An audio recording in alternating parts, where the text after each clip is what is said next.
ఉద్దేశించి ప్రసంగించాల్సిందిగా జనసేన నాయకులు బల్లేపల్లి శ్రీనివాస్ గారిని వేదిక మీదకి రావాల్సిందిగా కోరుతున్నాం.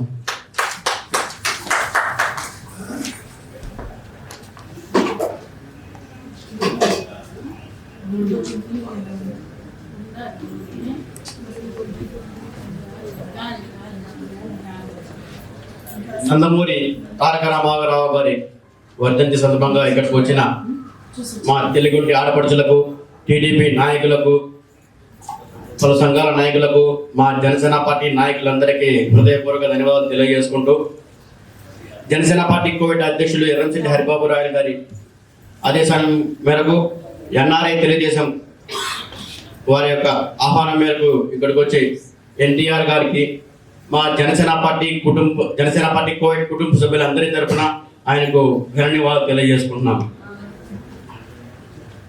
ఒక గొప్ప విషయాన్ని ఎంతమంది చెప్పుకునే ఆ విషయం చాలా గొప్పగానే ఉంటుంది.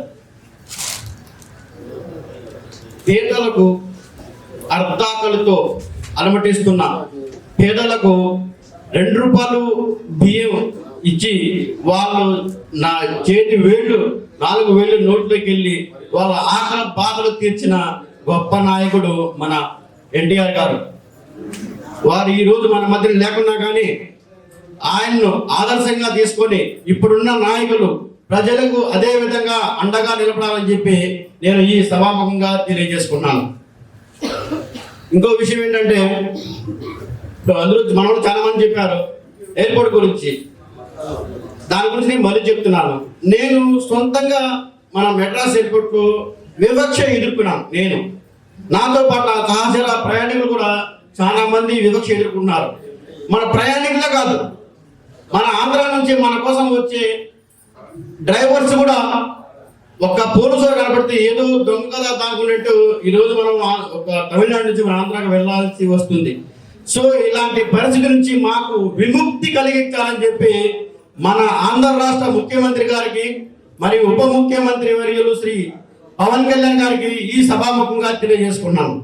ఈ యొక్క అవకాశం కాదు కానీ ఈ యొక్క అదృష్టం ఎందుకంటే అంత గొప్ప నాయకుల గురించి మాట్లాడాలంటే అది అదృష్టమే ఉండాలి.